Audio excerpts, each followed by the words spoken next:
Bom, pessoal, espero concluir aqui definitivamente esse assunto aqui sobre o entendimento aqui de continuidade, né?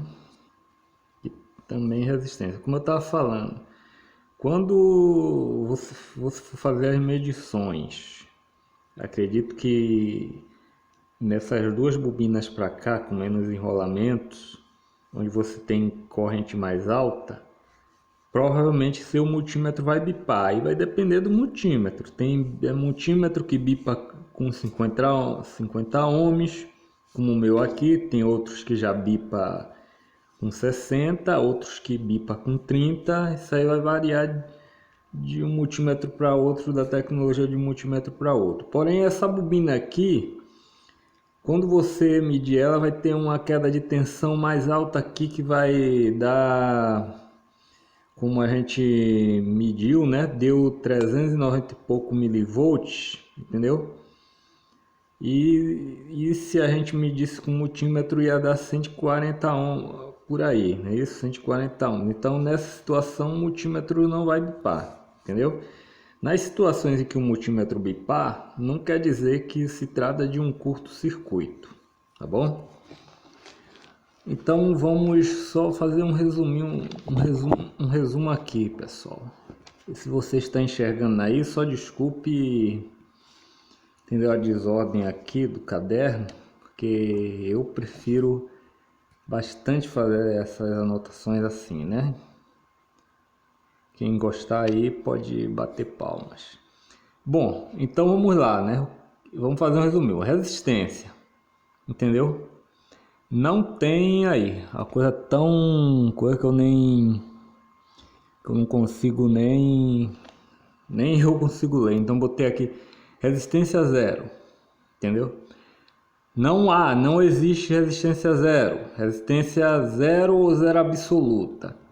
Ou é desprezível ou baixa demais, baixíssima. Você vai considerar resistências que o seu multímetro, ele tendo mais casa de decimal, tendo uma vírgula para ter casas decimais, entendeu? Ou interfração, ele vai dar essas medidas aqui, 0,1 ohm, 0,001 ohms, ou essa daqui, enfim, mais 0,01 milésimo de ohms. Vamos botar aqui.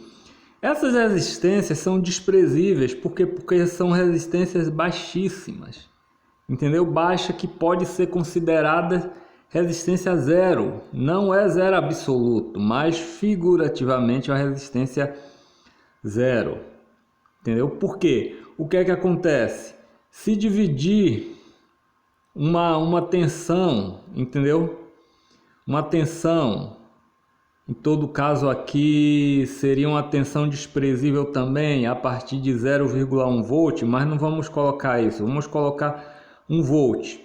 Você obtém aqui um resultado, se você for dividir 1 volt por 0,1 volt, entendeu? Você terá um resultado de 10 amperes, entendeu? Teoricamente, um resultado de 10 amperes. Por quê?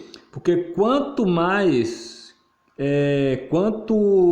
menor se torna uma resistência, entendeu? Maior se torna a corrente ali no condutor e no circuito, não é isso?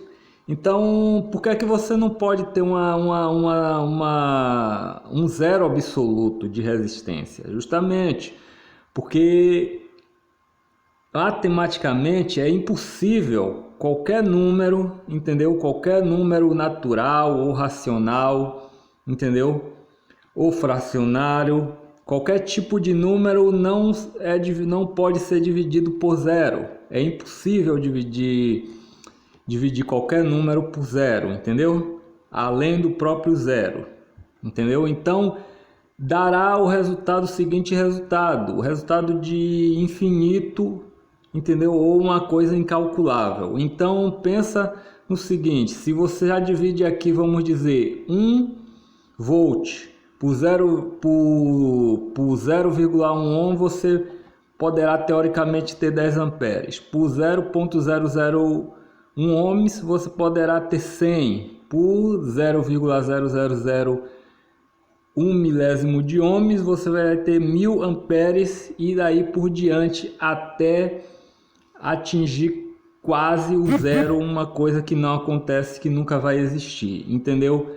Então não há resistência zero absoluta, como também não, porque ela pode gerar uma corrente infinita e isso em eletricidade não existe valor infinito, é tudo simbólico. Então desconsidere a resistência zero como existente, é apenas uma resistência figurativa que você pode dizer que quando você tem uma medida de curto-circuito, você pode ter uma resistência baixíssima, chegando a esses valores aqui, seu multímetro poderá marcar lá zero, entendeu? Mas na verdade é algum desses valores aqui abaixo de 1 ohms, tá bom?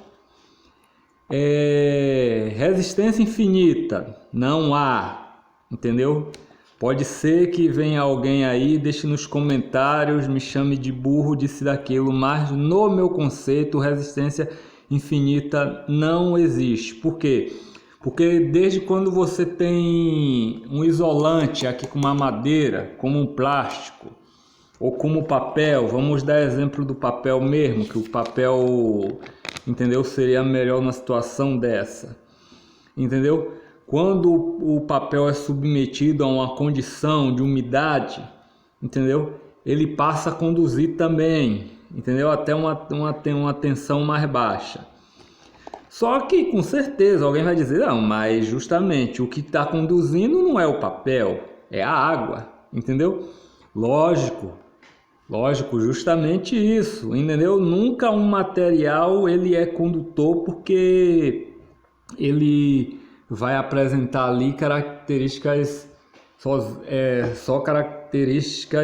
características só dele, mas de outras coisas tiverem ali. Mas vamos supor um pedaço de plástico. Um pedaço de plástico pode ser que ele não conduza em tensão baixa de 110 volts, 220, de 400 volts. Mas se for aplicado a esse pedaço de plástico uma tensão de 10 mil, de 1 milhão de volts, esse pedaço de matéria de plástico ele vai passar a conduzir e vai chegar até, como é que se diz, derreter, entendeu? Por estar oferecendo uma resistência altíssima à passagem daquela corrente ali, daquela tensão. Isso mostra o seguinte, que não há resistência infinita, entendeu? Assim como não há resistência zero absoluta, não há resistência infinita, entendeu? Na maioria dos materiais, entendeu? Que são isolantes. Então isso quer dizer que assim como não há um condutor perfeito, ou um supercondutor, ou um condutor infinito, não há também um isolador ou isolante perfeito, entendeu? Isso vai depender das condições do que o material é feito e das condições de temperatura e de tensão elétrica ao que o condutor, entendeu? O isolante, ele é submetido. Em um dado momento ele pode se tornar a ser condutor. Por isso não há resistência infinita. Porém, como o multímetro ele não possui, chega uma hora que ele não vai ter mais a capacidade de ler um valor extremo de resistência na casa de giga-ohms, vamos botar assim. Em mega-ohms esse meu aqui ainda lê, mas na casa de giga ainda não vi um multímetro que fizesse uma leitura. Então ele vai entrar em overload. Por quê? Porque não há condição mais nenhuma de se passar um sinal elétrico por uma resistência dessa, entendeu?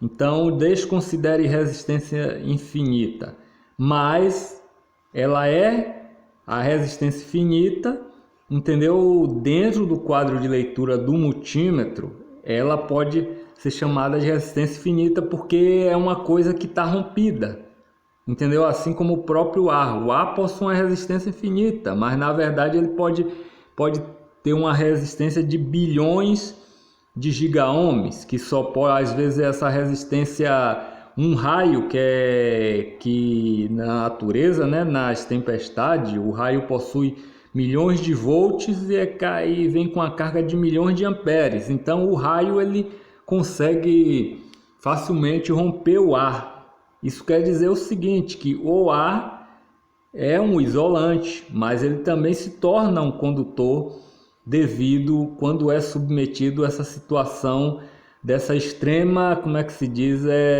condução elétrica, no caso de um raio atmosférico, entendeu? Ou também de tensões mais elevadas, entendeu?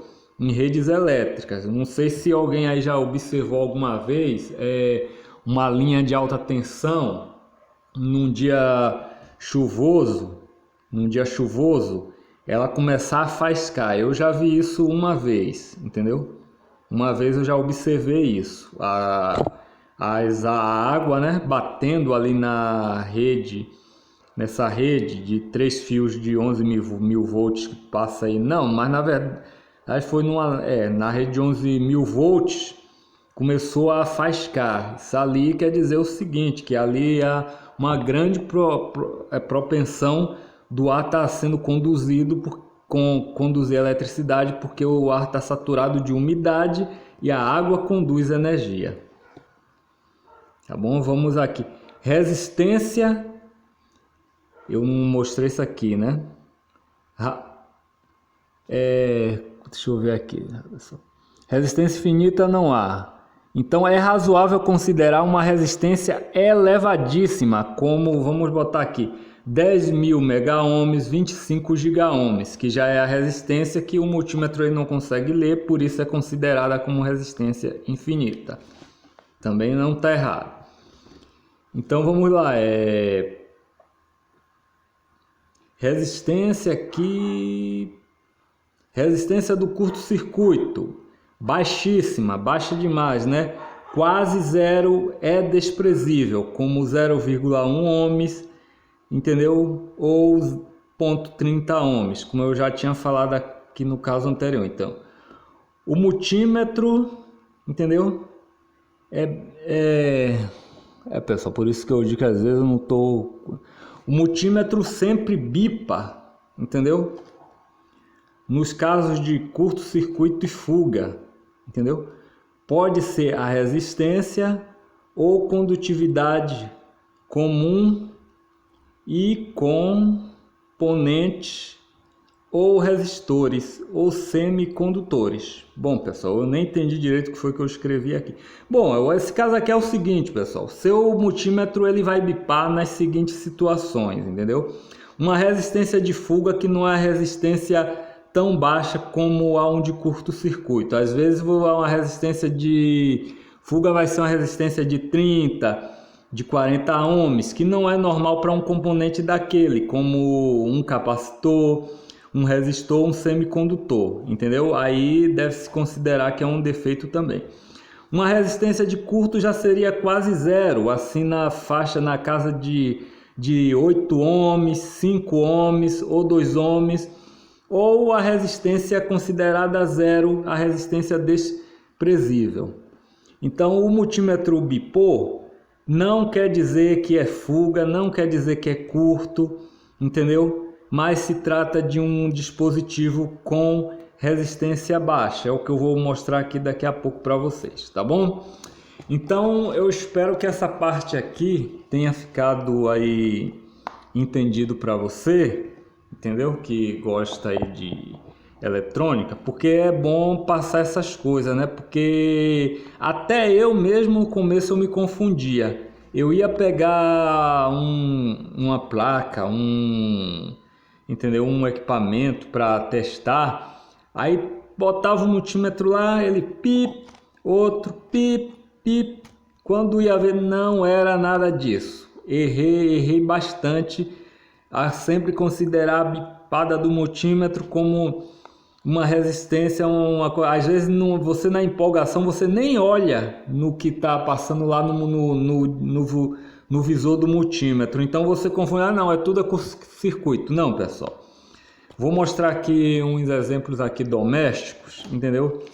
que você pode fazer aferição, medir a continuidade de alguns eletrodomésticos de alta potência e também de consumo baixo em sua residência, só para saber se eles estão funcionando ou não, tá bom?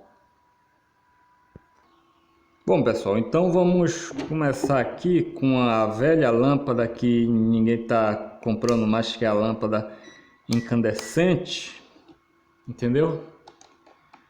Aí aquele negócio, botou normalmente aqui nessa escala aqui de resistência mais alta, que é a casa dos mega ohms.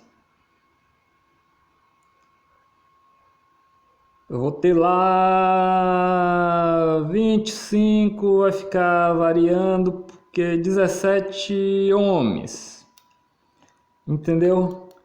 17 ohms a resistência aqui dessa lâmpada incandescente.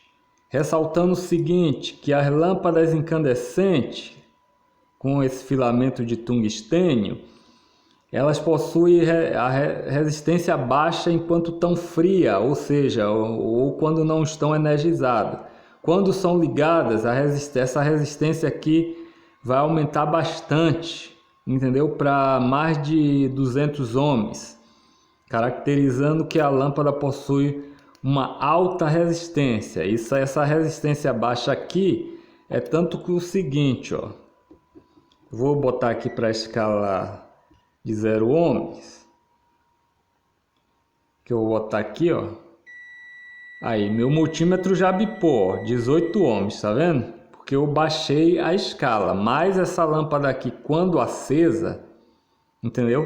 Ela possui uma resistência altíssima, alta, né? Uma altíssima não, uma resistência média alta, caracterizando o fato dela aquecer, ficar incandescente e brilhar, entendeu?